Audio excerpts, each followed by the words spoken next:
សួស្តីបងប្អូនទាំងអស់គ្នា ជាពិសេសក្មួយថ្ងៃនេះដែរមីងចង់មីងអ៊ំហៅមួយណាក៏បានមីងអ៊ំព្រោះមីងអាយុច្រើនហើយអញ្ចឹងណាប៉ុន្តែគាត់ថាឃើញភាពខ្វះខាតរបស់យុវជនយើងភាគច្រើន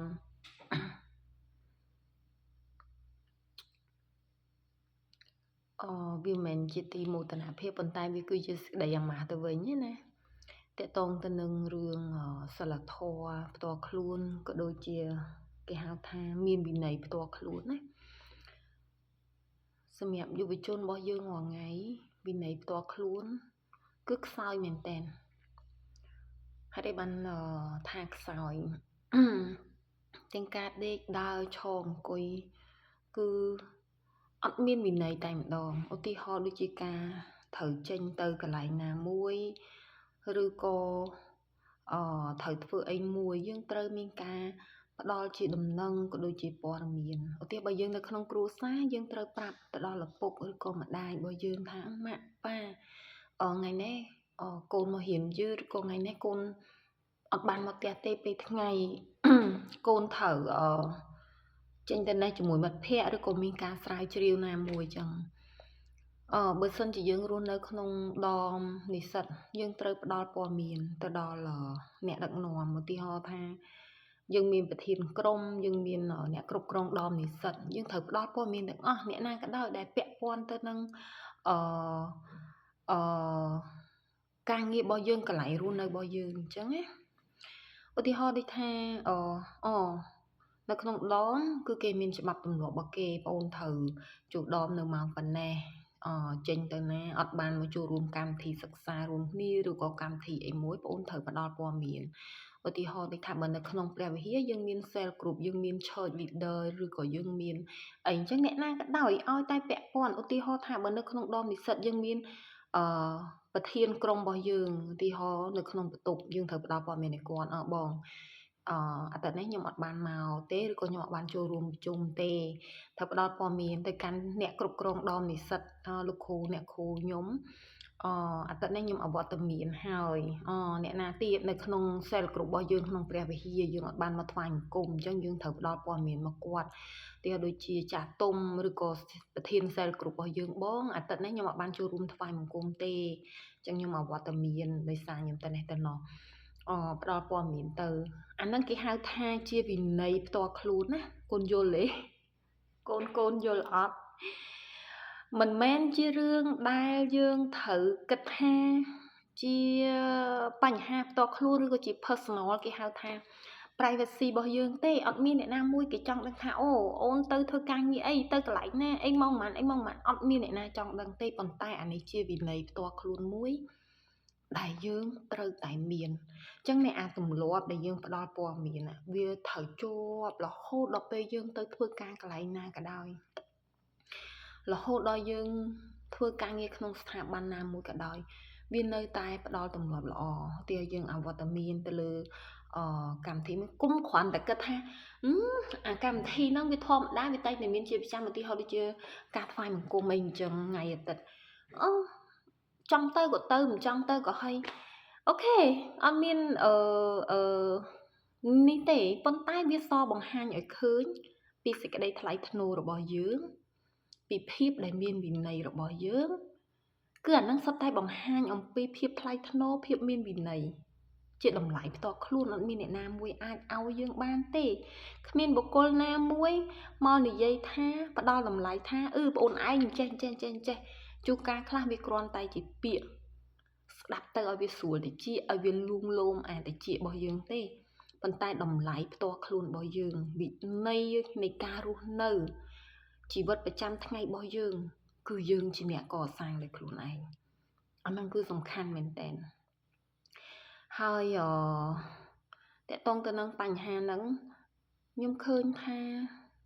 កូនខ្មែរកូននិស្សិតខ្មែរចំនួនក្រោយមកគឺបាត់បង់តែម្ដងខ្ញុំអត់ដឹងថាតើ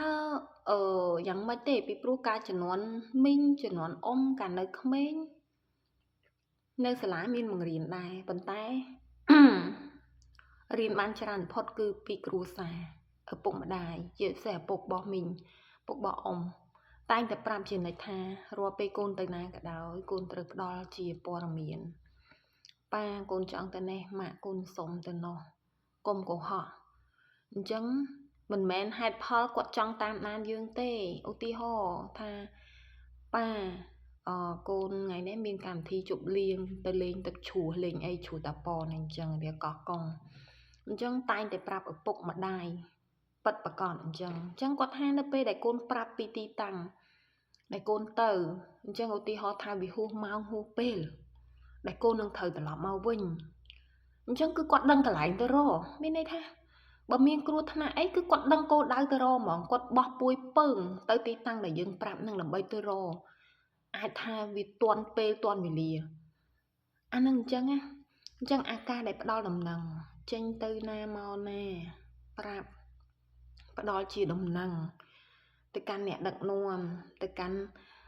បងទៅកាន់ឪពុកម្ដាយមិនមែនជារឿងដែលយើងត្រូវគិតថាអានឹងជាបញ្ហា personal ជារឿងបញ្ហាឯកជនរបស់យើងទេមិនមែនទេអានេះគឺជាសិលធម៌នៃការរស់នៅសិលធម៌ដែលដឹងខ្ពស់ទាបរាក់ជ្រៅអូនយល់ទេពាក្យចាស់ដែលគាត់តែងតែនិយាយឬក៏បង្រៀនអប់រំកូនក្មេងៗជំនាន់ក្រោយមកថាកូនត្រូវចេះរស់នៅឲ្យដឹងខ្ពស់ទាបរាក់ជ្រៅចាស់ទុំណាពាក្យសម្ដីសំបីតការនិយាយស្ដីក៏វាមានទៅតាមបទដ្ឋានរបស់វាដែរហេតុអីបានជាពាក្យហូបមួយម៉ាត់មានន័យហូបស៊ីចុកបុកតាពីពិសាយើងត្រូវប្រើទៅតាមទូនីតិទៅតាមវ័យទៅតាមអាយុកាលដែលយើងដឹងថាអានោះវាស័ក្តិសមនឹងពេលវេលាដែលយើងត្រូវប្រើ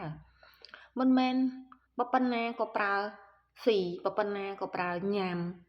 អត់ទេអញ្ចឹងយើងត្រូវដឹងអញ្ចឹងការរស់នៅដែលមានវិន័យផ្ទាល់ខ្លួននេះគឺសំខាន់មែនតែម្ដងសំខាន់ខ្លាំងបំផុតមិនមែន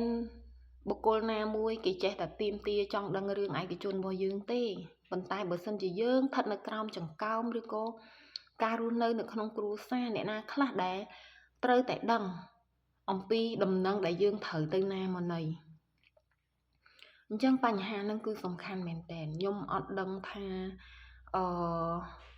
ស្ថានភាពបច្ចុប្បន្ននេះគេបានបង្រៀនចឹងឬអត់ទេប៉ុន្តែការជំនាន់មីងឬអ៊ំនៅក្មេងសាលាក៏បានបង្រៀនហើយជាពិសេសគឺគ្រូសាប្រាប់ចាក្មេងឥឡូវដល់ពេលយូរទៅវាចង់ធ្វើអីមួយដែលវាគិតថាវាមិនបាច់ចាំបាច់ប្រាប់ម៉ែឪវាចង់ធ្វើវាមិនចង់ធ្វើក៏ហើយវាមិនចង់វាចង់ធ្វើក៏បានវាមិនចង់ធ្វើក៏បានអាហ្នឹងវាបាត់បង់ចង់និយាយថាវាបាត់បង់ហើយសួរថាកូនឯងដល់ពេលមានគ្រួសារទៅខ្លួនឯងយកអីទៅអប់រំកូនខ្លួនឯងបើទាំងដែលខ្លួនឯងអត់មានវិន័យផ្ទាល់ខ្លួនផងហ្នឹងអញ្ចឹងការអប់រំចេញពីគ្រួសារជាសាលាទី1គឺសំខាន់ទី2គឺសាលារៀនយើងត្រូវតែរៀនចុះត្រង់កន្លែងការងារដែលយើងទៅធ្វើការយើងចេះផ្ដល់ព័ត៌មានយើងចេះសុំច្បាប់ដោយសារអីក្នុងគោលគំនិតយើងគិតថាដោយសារកន្លែងហ្នឹងជាកន្លែងដែលផ្ដល់ប្រាក់កម្រៃដល់យើងជាកន្លែងដែលផ្ដល់ផលប្រយោជន៍ឲ្យយើងចុះគ្រួសារចុះឪពុកម្ដាយហេតុអីគ្រាន់តែផ្ដល់ព័ត៌មានម៉ាក់កូនឥឡូវកូនចង់ធ្វើការងារpart time ឬក៏ការងារនេះកូនចង់ធ្វើម៉ាក់ប៉ាយល់មិនដែរម៉ាក់ប៉ាកូនអាទិត្យនេះកូនមានកម្មសិក្សាត្រូវចុះទៅខេត្តទៅនេះទៅនោះយើងគិតថាពុកម្ដាយយើងអត់សំខាន់ទេយើងគិតថាកន្លែងដែលយើងរស់នៅអត់សំខាន់ទេអត់ផ្ដល់ផលប្រយោជន៍អីឲ្យយើងទេមិនបាច់ផ្ដល់ព័ត៌មានដូចកន្លែងការងារដែលគេផ្ដល់ប្រាក់ខែឲ្យបើសិនជាកូនគិតបែបហ្នឹងគឺខុសហើយកូនខុសធ្ងន់បំផុតតែម្ដងពីព្រោះតម្លៃរបស់យើងគឺវាធ្លាក់ចង់និយាយអញ្ចឹងអញ្ចឹងមានន័យថាសិលធម៌នៃការរស់នៅរបស់យុវជនយើងស្ថានភាពបច្ចុប្បន្ននេះគឺខ្សោយយកតែមែនតែនចង់ទៅណាមកណាក៏អត់ចេះផ្ដល់ដំណឹងអត់ចេះដឹងថាអ្នកណាដែលគួរតែយើងប្រាប់អត់មានតែម្ដង ហេតុអីឬក៏ខួរក្បាលរាល់ថ្ងៃនេះម្នាក់គិតតែទៅលើហ្គេមទូរស័ព្ទវក់ ទៅលើស្ថានភាពអស់ហ្នឹងហើយអត់អាចរៀនបានអីទេគ្រាន់តែរឿងសិលធម៌ការរស់នៅវិន័យផ្ទាល់ខ្លួនឯងហ្នឹងក៏អត់រៀនអត់បានដែរអញ្ចឹងណាចប់ហើយមានអីដែលនេះទៀតតម្លៃរបស់យើងទៅណាអត់អញ្ចឹងទេអញ្ចឹងមានធ្វើវីដេអូនេះគិតថាវាអាចជាប្រយោជន៍ខ្លះសម្រាប់ក្មេងៗជំនាន់ក្រោយ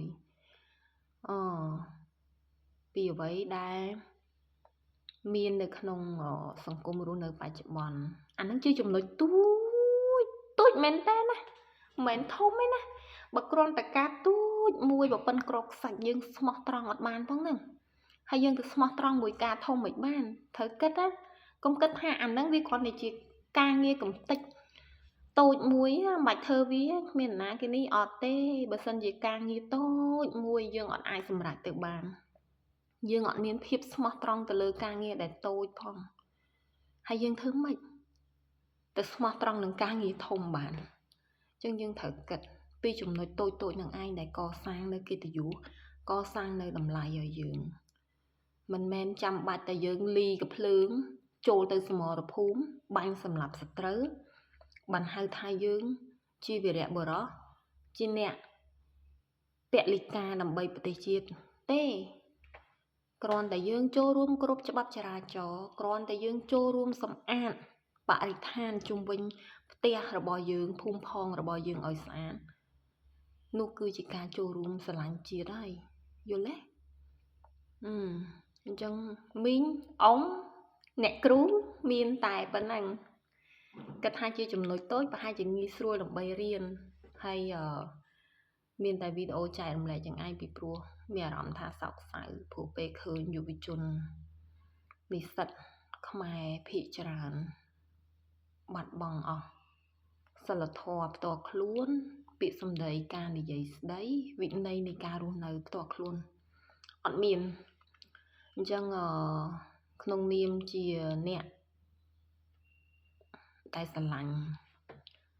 កូនជំនាន់ក្រោយអញ្ចឹងអត់ចង់ឲ្យឃើញអារូបភាពបែបហ្នឹងបន្តទៅជំនាន់ថ្មីទៀតទេហើយគិតថាពួកគេនឹងមានការផ្លាស់ប្ដូរច្រើនឬក៏សង្ឃឹមថាសាលាអាចនឹងមានវិធានការក៏ដូចជាការអប់រំបន្ថែមទៅលើកម្មវិធីសិក្សាដែលអប់រំពីក្មេងឲ្យគាត់យល់ពីវិន័យផ្ទាល់ខ្លួននេះព្រោះខ្សោយមែនតែម្ដងសង្គមយើងអញ្ចឹងទៅបានជា